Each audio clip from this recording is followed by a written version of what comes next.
أنا زوج قيتون هللويا. لا لا لا لا لا لا لا لا لا لا لا لا لا لا هللويا.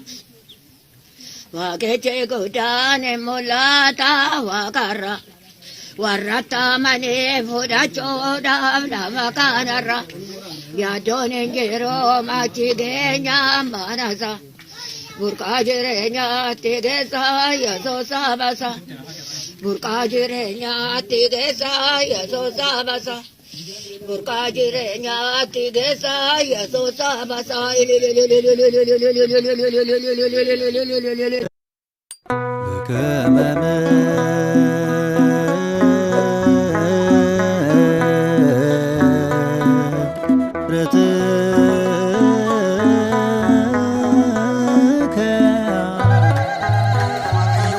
Isini fabayyatu hunduma keessan akkam jirtu akkam yoo nageessani akkam turtani guyyaa har'aan kan nu ga'e waaqni keenya galanni ulfini teessoo isaa aariyaam irratti isaaf haa ta'u. Gaamaatiiwwan waaqayyoo yeroo baay'ee akkuma beekamu manni kiristaanaa keenya ba'aatii nama ceephaa waa'ee nama haasa'a waa'ee amantaa nama dubbadhaa hin jettu.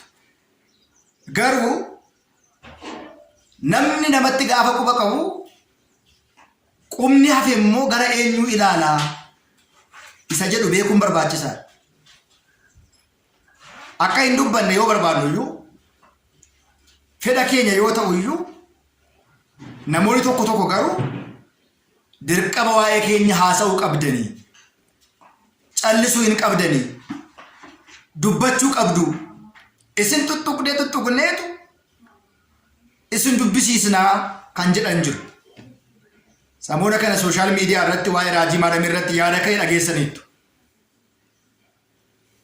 Hanqina baay'ee kan saayyuu kan hin beekne utuu hanqina baay'ee qabu ba'ee gaafa waa'ee namaa haasa'u waa'ee qaama biraa gaafa amantaa namaa ba'ee ceephaa'u baay'ee nama dhiba. Mee amma viidiyoo irraa kan laaltan kun maalidha inni kun? Afurri kun afura xuraati immoo afura waaqayyooti. Waa tokkoon isinitti hima duratti akaakileen keenya baabileen keenya akkuma beekamu qaalluu waaqessaa turan. Baroota hedduun dura mana 70-80 mana 90tti har'as waaqa tolfamaa qaalluu kan waaqessan jiru. Adeemsi kun maaliitiin wal fakkaataa? Afurichi inni abboolii keenya, ayyoolii keenya, haadholii keenya galma keessa dalagsiisaa ture amma immoo macaafa qulqulluu da'oo godhate, kitaaba qulqulluu da'oo godhate ifatti badheetu bifa kanaatiin namootatti taphachaa jira. Kana gaa isin maal jettu? Afura qulqulluudha moo afura xuraadha moo afura seexanaati? Afura kana jaartiin umurii kanatti silaa kabaja ishiitiin ulfira ishiitiin bullukkoo ishii godhattee uffata ishii miiccattee gara mana qulqullummaatti deemtu ija dunuunfattee yommuu isheen rombitu arguun salphinni kana caalu tokko illee hin jiru. Nuti kana hin dubbanne waa'ee namaa haasa'uus hin feene. Erga eegaltanii dhugaa jiru walitti himuun dirqama ta'a. Dhugaa jiru baasuun dirqama ta'a. Maarree inni kunoo maalidha? Afurichi inni kunoo afura kami? Afurri qaalluun kaleessa achitti gabbara balee galmatti hoolaa qaaliidha eeqalii jedhee biyyarraa nyaachaa ture amma immoo as deebi'ee bifa kanaatiin bifa ammayyaa ta'eetiin wangeela da'oo godhatee gara namootaatti dhufee jira. Kanaafidha afurota hunda hin amaniinaa jedha macaafni qulqulluun. Afurota hunda hin amaniinaa. Afuronni eenyu biraa akka isaan ta'an adda baasaa jechuudhaan macaafa qulqulluu irratti afurota hunda hin amaniinaa.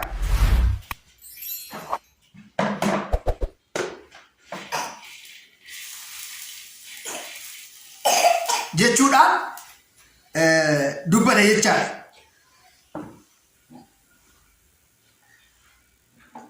Afurota hunda hin amaniinaa. Afurota hunda hin amaniinaa jechuudhaan afuronni garuu eenyu bira akka ta'an ta'an. Tokkoffaa Yohaannis boqonnaa tokko afur lakkoofsa tokko irratti ergaa Yohaannis isa duraa boqonnaa tokko lakkoofsa ergaa Yohaannis jalqaba boqonnaa lakkoofsa tokko gubbaa yeroo latti yaa jaalleewwan ko hafuurota hunda hin amaninaa haa ta'u malee hafuuronni garuu Waaqayyo irraa kan ta'an akka ta'an qoradhaatii bira gahaa. Sobdoonni hedduun isaanii raajonni gara biyya lafaa kanaa dhufaniiru jechuudhaan ifatti bilisatti kaa'ee jira. Kun hafuura Waaqayyoo miti inni akkas godhu. Hafuura hamaa, hafuura seexanaa inni faksiisu, inni kuffisu, inni iyyisiisu Waaqayyo bira akka hin taane beekuun barbaachisaadha. Kanaafidha ergaa Yohaannis isa duraa boqonnaa 4 irratti hafuurota hundumaa hin amaninaa. Hafuuronni Waaqayyo irraa kan ta'an akka ta'an qoradhaa bira gahaa. Raajonni sobdoonni hedduun isaanii gara biyya lafaa kanaa dhufaniiru jedha. Kanaaf taajjabbii keenya guyyaa har'aa kana keessatti kana taajjabne irraa hafuurri kun hafuura Waaqayyooti kan naan jettanii hafuurri kun hafuura Waaqayyoo miti. Hafuurri kun hafuura seexanaati. Hafuurri kun hafuura hamaa waan ta'eedhaaf wantoota tokko kaasnee walitti hin ilaalla. Dubbadhaa erga jettanii hin callisinaa. Bakka dubbachuu qabdu jettanii erga dirqama nutti laattaniiti dirqama dubbachuun keenya waan dirqama ta'eedhaaf waa'ee amantaa keenya abbumti fedhe ka'ee gaafa abaaru ka'ee gaafuma dubbatu callisnee kan ilaalle ta'uusaa beekuun barbaachisaa ta'aa jechaadha. Viidiyoon keenya kan akkasii kun yaadota namootaa namoonni maal jedhanii macaafni qulqulluu maal jedha kan jedhu walitti ilaaluudhaaf guyyaa har'aa kana kan isin bira qaqqabsiisne fedha Waaqayyoo ta'e gara fuulduraatti immoo yaada gaaffii isin barsiisa isin gorsa jenne viidiyoowwan garaa qabannee ni dhiyaanna. Waaqayyoon laphee beekumsaa, laphee ciminaa, laphee jabinaa nuuf haa laatu. Biyya keenya biyya nagaa nuuf haa taasisu. Hafuura hamaa, hafuura jinnii, hafuura seexanaa duraatti haa qabu. Waaqayyo isin faana ta'u nu haa ta'u.